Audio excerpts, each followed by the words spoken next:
I'm a girl from Puerto Rico. All right. That's the best way I can explain it. I was born in Puerto Rico. I'm a beach girl. Love the sand, love the beach. Many people don't know that about me. I spent the majority of my adult life in the United States. I'm fortunate. I got my education here, my degree, my profession, my life. I had children here. You know, I did everything here. But at the end of the day, I'm an island girl. That's the best way I can explain it. I feel more at ease when I'm near the water, when I'm near the sun. I definitely want sun, beach, sand, and good food. And I have to add music to that.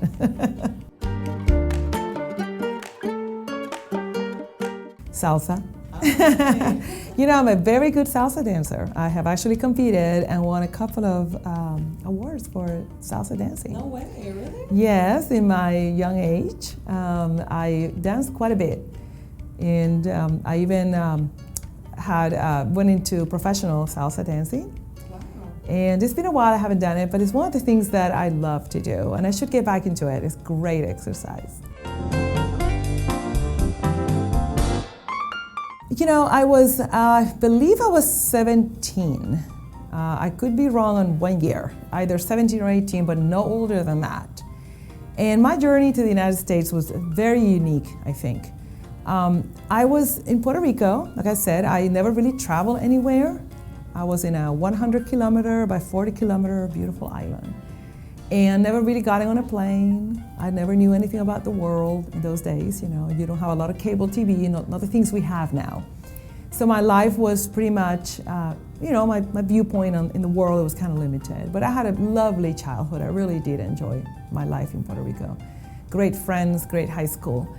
I got admitted to the University of Puerto Rico, Maya West campus, which is on the west side of the island. It's one of the best university campuses for Puerto Rico. And I got admitted in the political science major. I wanted to be an analyst. I wanted to work for the government doing like think tank programs and social programs. So I ended up doing very well my freshman year. And I had a professor of American history. And he saw in me something that nobody, I guess, had seen before, or maybe they did, but they didn't verbalize it. And he looked at me at the end of the first year, you know, talking about May of my freshman year, and he said, "Hey, Wilka, I think you need to go to the United States." And for me, it was like you're going to the moon, okay? You gotta remember, I'd never been on a plane. I've never departed from that island. So I looked at him and I said, no, that's not gonna happen. First, I have no money to go to the US. I was on a full scholarship. I have no way I can go to the United States. Who am I gonna live with? And I spoke very little English. Enough to understand a textbook, but I couldn't speak fluent in English. He said, I know you can do it. And he said to me, I'll cut a deal with you. If I get you the same economic financial aid package in a school in the States, would you agree to go? And I said, sure. I never thought he was gonna get it. I just went about my business. And maybe a month later, he called me and he said, I got it. You're going. And I said, what? This may have been June. And it was supposed to happen like September, right, the following year. And he said, I got you in an student exchange program with the University of Massachusetts in the Amherst campus, which Amherst is the large campus. Beautiful, beautiful place. And you know, UMass is a wonderful university. And he says, you're ready to leave in August. He had me the financial aid package. I didn't have to pay a dime for my education, at least for that year of exchange initially. He had me the family that I was gonna live with, the sponsoring family. He had the tickets, and he had expenses, living expenses covered. So I looked at him and I said, I guess I'm going. He said, one more thing, you have to take the TOEFL, which is that English is a second, you know, the English proficiency language. And I then panicked and I said, oh my gosh, I'm not gonna pass it. He goes, I know you will. And I did. So I packed 2 suitcases and a radio. I remember there was boom boxes, you know, they call them boom, I don't know, you know, the old generation called them boom boxes, you know. I took mine, because I love music, and I got on my first plane ride to Massachusetts. How did you feel? like they dropped me in a different planet. First of all, I didn't even know it was cold there. I mean, I was totally unprepared to weather what was coming, what was going to happen. So of course I got there in August, and the family that received me was wonderful, and they had me until it was time for me to go to the university. So there was a period of adjustment, I was living with them. That was amazing. And then they drove me to the university and left me in the dormitories. And it was great. But remember, I had been just there like 1 month. I still had difficulty communicating in English. I think a lot of sign language happened between us, a lot of pointing. But they were really a wonderful family. I wish I stayed in touch with them because I have not stayed in touch with them. So anyway, they were definitely a catalyst for what was going to happen, which is what you see today. That was the beginning of it. And I went to school, and I spent my year there. I assimilated very well. I learned the language. I developed great friendships. I did well academically. I studied really hard because I had to study thinking about a different language. The university was entirely welcoming, and I graduated with honors. That's how I got here.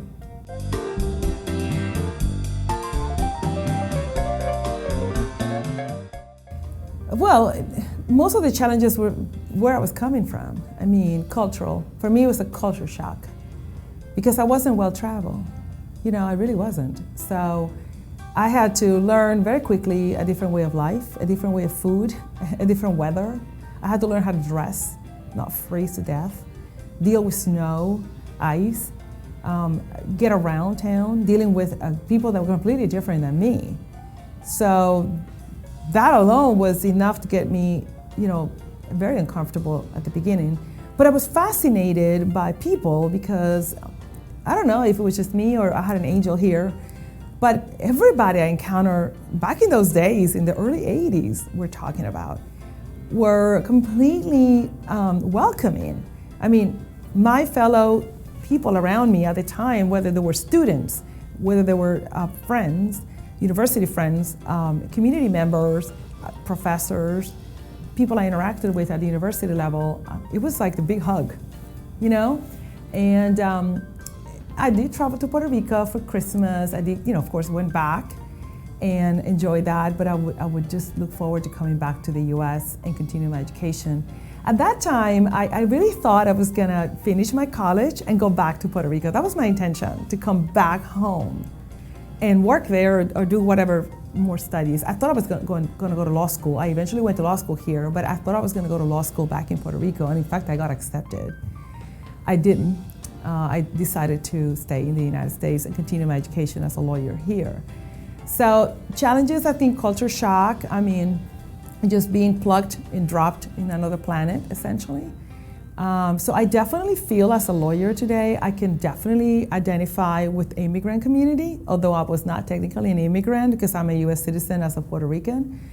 I still felt like an immigrant because I was coming to a completely new place. So I totally identify with the clients that I serve today as some of the immigration work we do. And then the other challenges were the language. I mean, I do know English. I mean, I remember going to parties and just like, what's happening. You go to college parties, right? And I had wonderful friends that would, hey, come with us. And I was like a little dog behind them, tailing them everywhere. I really didn't know what was happening. People would come talk to me, and I was like, yeah, and I had no idea what they said. That eventually, the fog lifted, and eventually, I started learning more. I really learned English by listening to it. I never really studied it. I just learned, my ear got better. And I hope that I was young too, and that comes easy to young people. I don't know about now, if I could do that again. Did you ever see yourself being a professor, throughout your college career? Yes, in fact, my mother is a teacher. Oh, wow. I come from educators, and my mother was a teacher my whole life, essentially. She spent 50, 60 years being a teacher. So I know about that. I know about education, and I love the profession. I know what it takes to be an educator and the impact you make on people's lives. That's what attracts me most of all. So in my career, whether I was, a manager, a lawyer, whether I was a litigator, whatever role I was playing, an executive, I played many different roles in my career, beyond being a lawyer.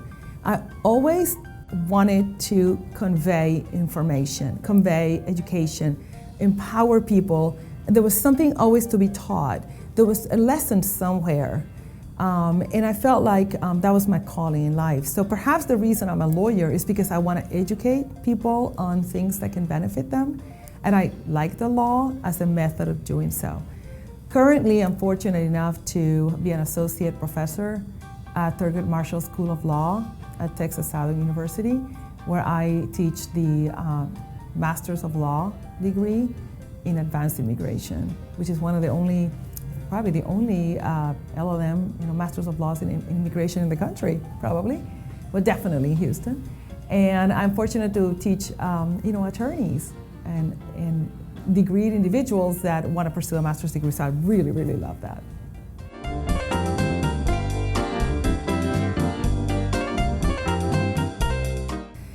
Like I said, when I went to college, I actually graduated with a degree in political science.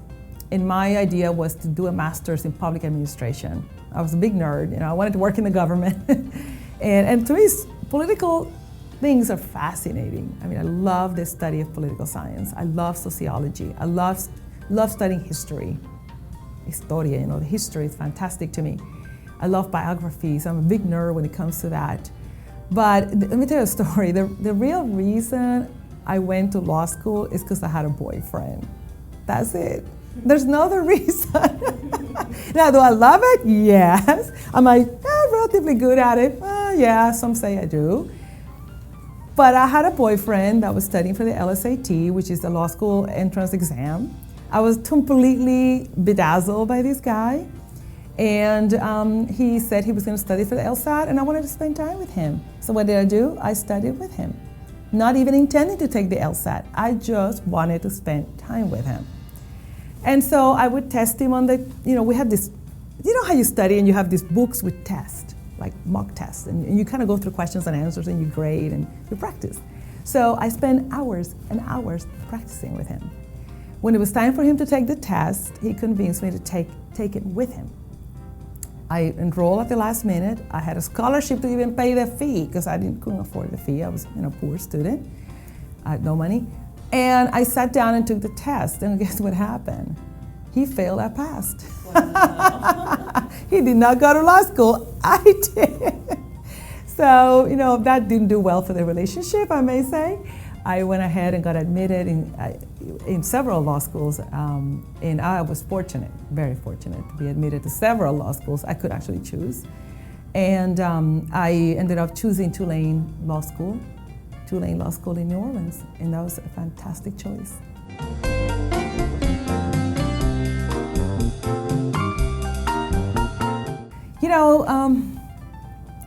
Yes, I think so.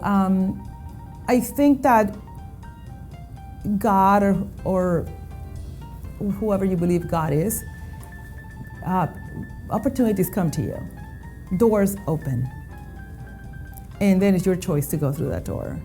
Okay, that's what I think. I don't think that you're tied to something because I believe that you have the right to choose, and you choose. And some people choose well, some people choose bad. That's my personal belief. But I feel like there were many, many opportunities that were presented to me. And I took good opportunities. I had good choices for the most part. All of us make mistakes from time to time, but I had great choices. I also think that it's not enough to see the door and go through it. You have to have somebody behind you pushing you. Because fear, you maybe don't know if you can do it. So I had a lot of people behind me pushing me every step of the way through my entire career to this day.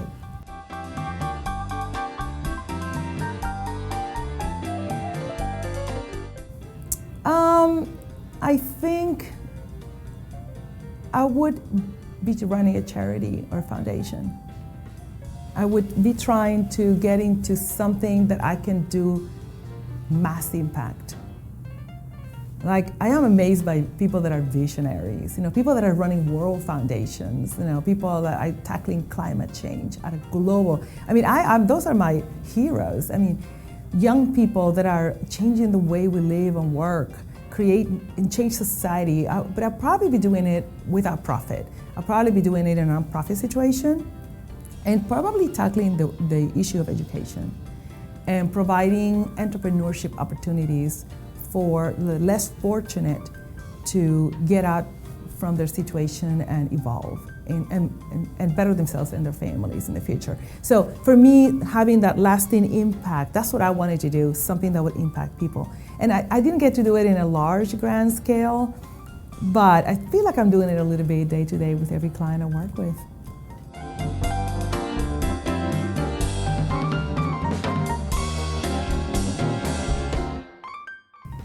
Plenty, unfortunately. I would love to say none, but that's not reality.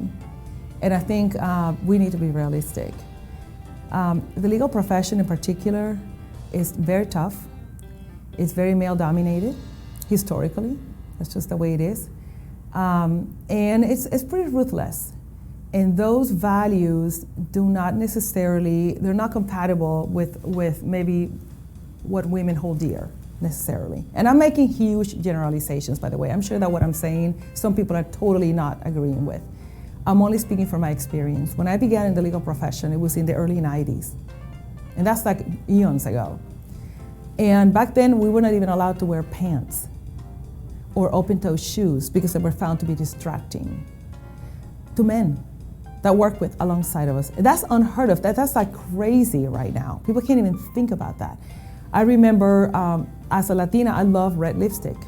I love, as a young Latina back then, I had black hair and big hoops and very much displaying my culture. But that was not okay back then. It was like a sore thumb sticking out. And I wanted to bring my identity to the workplace, and that was not okay. And I remember to this day, I had red lipstick and I went to talk to my boss about a very difficult case. I was doing a litigation case in a big company I used to work for. And he asked me to take off my lipstick in front of him. And I said, why? He says, distracting me. And I don't know what he meant by that. But those are the things that I'm telling you are challenging. They were challenging for me back then, having to get respect, work, promotions, be considered for opportunities in that type of environment where you're told to wipe off your lipstick off your mouth in front of your boss because he's distracted. You understand where I'm coming from. At the same time, today things have gotten a lot better. I think more women are entering the legal profession, more women are entering professions in general, and more law schools are graduating more women lawyers, and I think we're doing a fantastic job in diversifying the profession. We still have a long way to go. A long way to go. Women, for the most part, give up on the profession because when they have a family, they can't do it. Some of the reasons why I'm able to be successful today is because I was a very early mother, a very early mom. I got my son, who's 30 years old now. I got him very young. I had him. So by the time I opened my business 17 years ago, he was already in college or close to go to college. He was in high school, but I was almost done with raising a child at home. So I had more time to be a law firm owner and a provider of legal services. Before that, I couldn't. So, I just look at women lawyers that have children, 3, 4 children, maybe a spouse, maybe they take care of their parents, an elderly parent, and I don't know how they do it because the profession is tough. It demands a lot of your time, and it still hasn't adjusted to a family life balance. On the diversity side, I think it's still very challenging. I think the best spots are still not open to women and are still not open to women of color in particular. I don't know why. It's just not. It's a very cliquish type of profession, if I can say that. Again, there are people in our profession that are doing a lot better, and I commend them.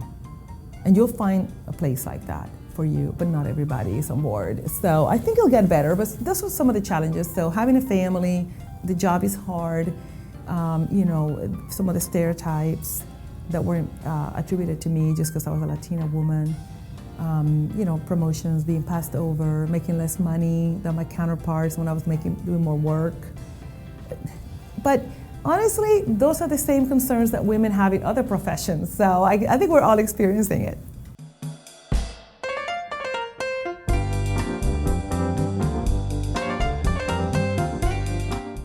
Well, I would say go for it if that's what your passion is. Don't do it because of the money. A lot of people think that lawyers are always going to make a lot of money. And some of us do average, and some of us don't. We live, normal lives and making normal income. It really depends on where you work, where you land, where your opportunities are along the way. So some of us, it's all over the place. But a lot of people are motivated by income. Now, I'm going to be a lawyer because I'm going to make a lot of money. Well, okay, perfect. But what if you don't? You still want to be a lawyer because it's your passion, right? So do what makes you happy. If being a lawyer makes you happy, go for it. But just go in with your eyes wide open. And get the best education you can afford. And really work hard to get the best opportunities that you can, even though those opportunities are not the highest paying opportunities. Because again, we're so focused on making the money. So we have choices. We can go work for the government, we can go work for a nonprofit, we can go work for a public organization, we can go work for a law firm, a traditional law firm, we can go work ourselves, or we can join a small firm. There's a lot of career options for women lawyers. For a corporation, as a corporate counsel like I did. But make sure that everything you do, you're going to be surrounded by people that are going to make you a better lawyer. And then eventually you're going to be able to call your own shots. That's what I did. I got into law firms and I got into corporate situations. I was corporate counsel for 2 major Fortune 500 companies where I was surrounded by excellent attorneys, the best, the cream of the crop. And I was fortunate to rub elbows with those people, women and men. And I learned from the best. And a lot of the work habits and knowledge that I have are coming from those days in my early career. And then I was able to open my firm and take that knowledge, that work ethics, whatever it was that they imparted on me, and take it and put it in my thing. And then that's why I'm still here, I guess 17, 20 years later.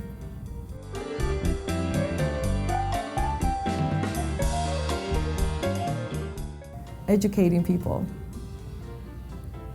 Because I always say, and I know it sounds really cliche, and my clients that may see this video are going to laugh when they hear this. An informed client is a good client.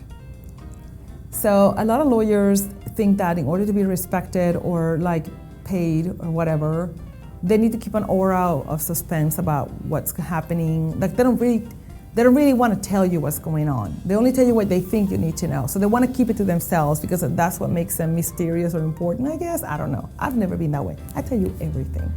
I will sit there and explain everything so you know it back and forth, up and down.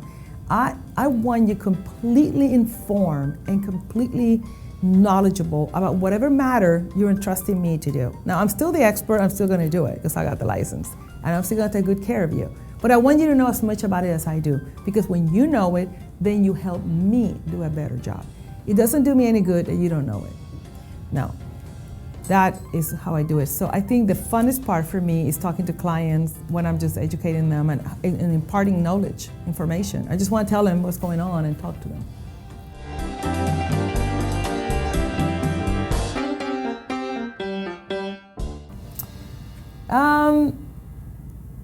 I am very creative.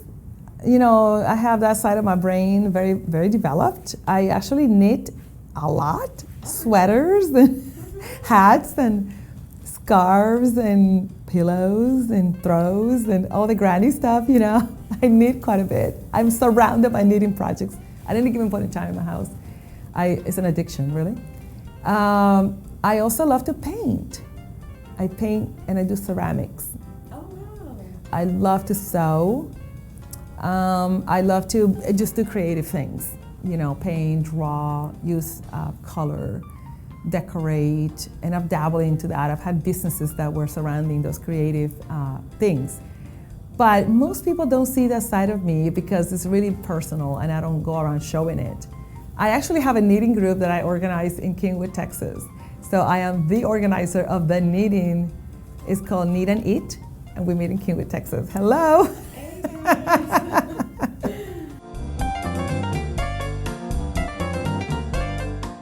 Hey guys. Some of my hobbies, like I said, it's just I'm kind of a homebody because my week is tough. I'm engaged. It's very busy. But so Friday, Saturday, and Sunday, I'm kind of a homebody. I'm a nester. I like to stay home. But I love to eat out. I'm a foodie. I don't cook, but I love to eat. So going to restaurants is one of my favorite things to do. So if anybody has a good restaurant to take me to, please invite me. I'll eat. Also, I like to travel. That's one of the things I love about my profession, that I get to travel. So I go abroad to talk to clients, seminars, conferences, investors, but I always take time to tourist, go do tourist things. I've been all over the world, all of Asia, all of Europe, Africa, of course, all of Mexico, Latin America. And I don't think I would have ever done it as much as if I wasn't Toppins and Williams, if I hadn't had my own law firm.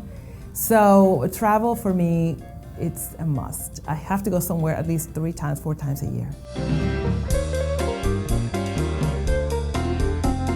I haven't been to like the Northern Europe, other than England. But I haven't been to some of the Scandinavian countries, we call them, like, for example, like Norway, Sweden, Switzerland, Ireland. Those I haven't been, and I want to go because I want to see the architecture and I want to see the castles and do the Ireland castles, and I'm fascinated by history. When I went to London, I just couldn't stop. I mean, I was just going to the museums and spending days in these museums looking at all the history in England. In London, it's amazing. All of Europe. I went to the Vatican. For me, I would like to see some of that I haven't been. And a little bit more China. I've dabbled in China a little bit. Beijing, Taiwan, parts of southern China. But I haven't really been around like Shanghai or some of the other cool places. I haven't been to Hong Kong. I'd like to go to Hong Kong. Yeah.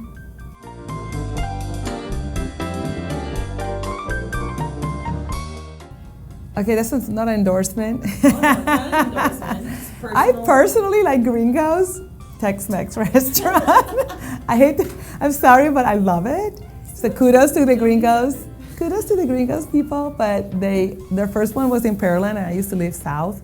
I used to live in Clear Lake and Lake City, so I would go to the 518, the Pearland location in 518. And then I moved to Kingwood now, north of the city, and they opened one up there, and I'm in love. And my husband and I go weekly. Weekly, we go to Gringo's, and we enjoy it very much. That's on the Mexican front.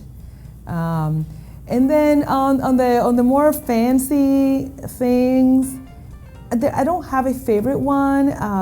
I just try to go routinely to a new one, to try new cuisines. I can't say I repeat it much. I just try to hit different restaurants as they come up and patronize their business, and I enjoy the food. But I think Houston has amazing food.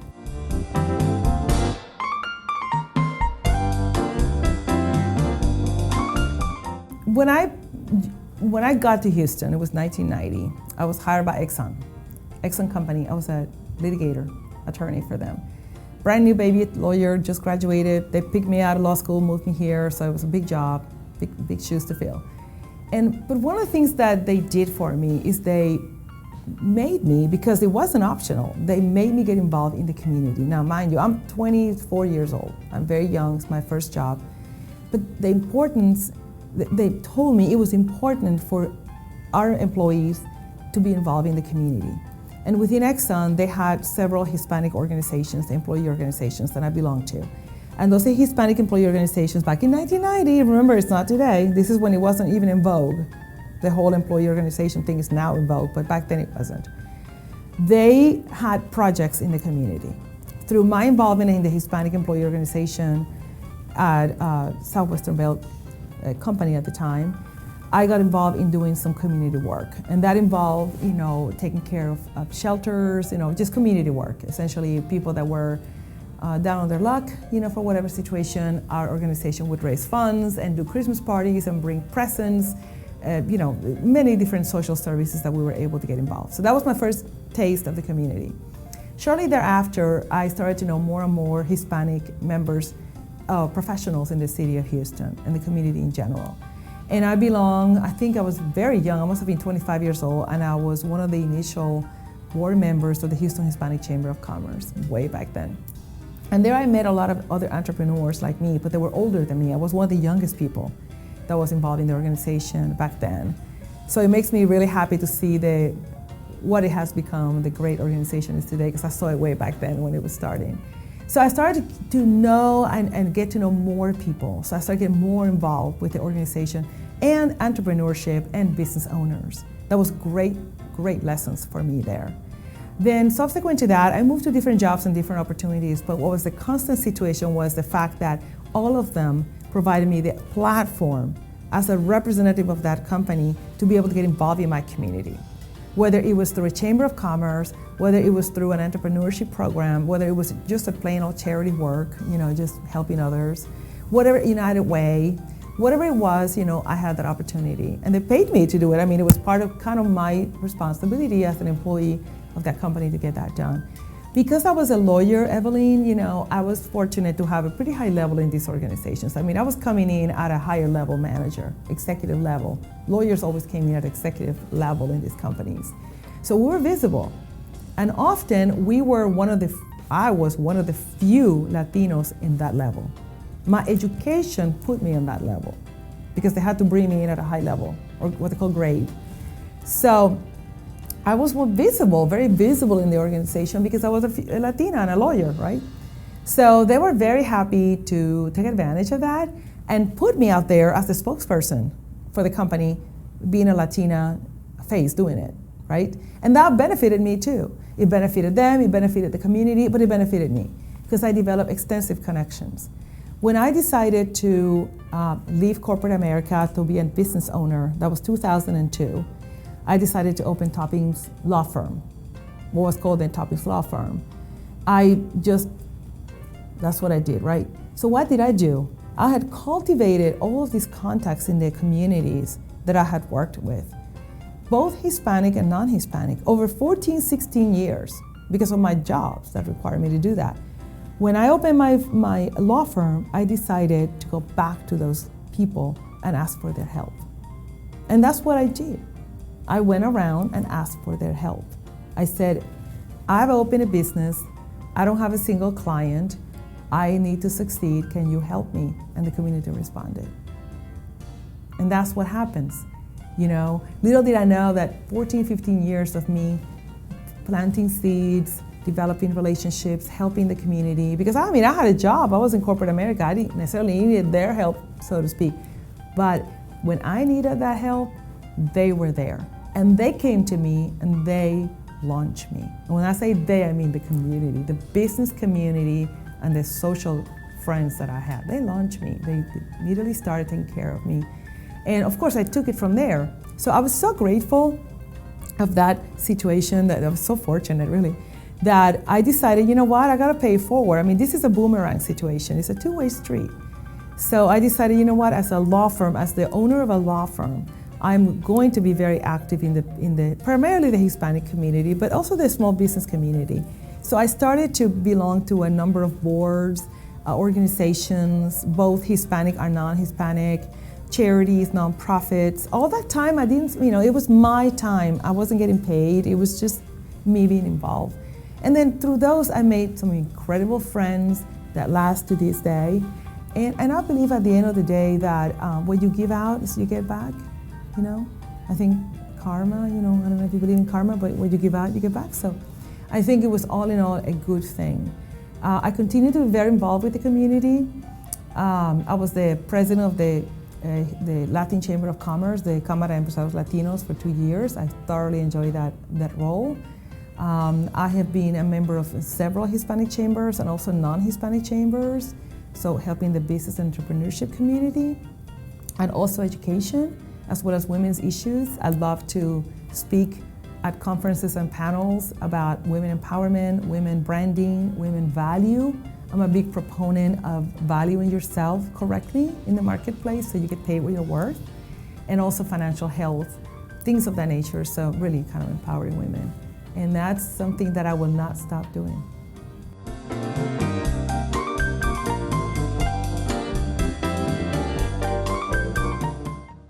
Well, that's a great question. I've been an attorney for 30 years, and I've never stopped working as an attorney. There hasn't been a hiatus or something else I've done. So it'll be 30 years this coming summer. I graduated with a law degree from Tulane, and I got licensed in 1990. So in 2020, it'll be 30 years.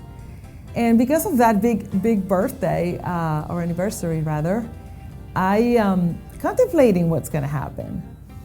if I were to say I don't think I'm ever going to stop being an attorney, it's in my fabric. Even if I'm painting and knitting, I'm still an attorney. Even if I'm dancing salsa, I'm still an attorney. I mean, I never take the hat off. It's part of who I am. Toppins & Williams is my law firm. It will continue working and doing what we do. But I am looking professionally and personally to expand what I do. I think with the accumulated experience that I think I have a lot to offer to people that are coming behind me, okay? Or that are walking with me. And if I can impart some knowledge and experience and the hard knocks of life, to someone behind me, that's what I want to do. I want to pass it on. I am thinking about writing a book about how to establish your own law practice for women in particular. I inspire them and give them the how-to, because I did it and nobody told me how to do it. I figured it out. I made mistakes, but I did some things right. After 17 years of being in business, I think I did something right. I also want to hopefully have the opportunity to talk to women. I love to be on panels and speaking conferences and give me the opportunity to talk about what I went through and some of the things that I did wrong, some of the things that I did right, and some of the things that I wish I'd done and I didn't do. I see myself becoming more of a giver of this type of information and training. I love to train. So that's what I see myself doing, more than just doing the retail law. Because I'm in a situation now that I have people that help me. I've been able to build a team that helps me. So hopefully that team takes it on to the future, and then I'm kind of sliding a little bit into more of the overall direction, strategy, supervision, but also I want to do some personal goals, some of those personal goals. I think I'm entitled now to have fun, and that's what I intend to do.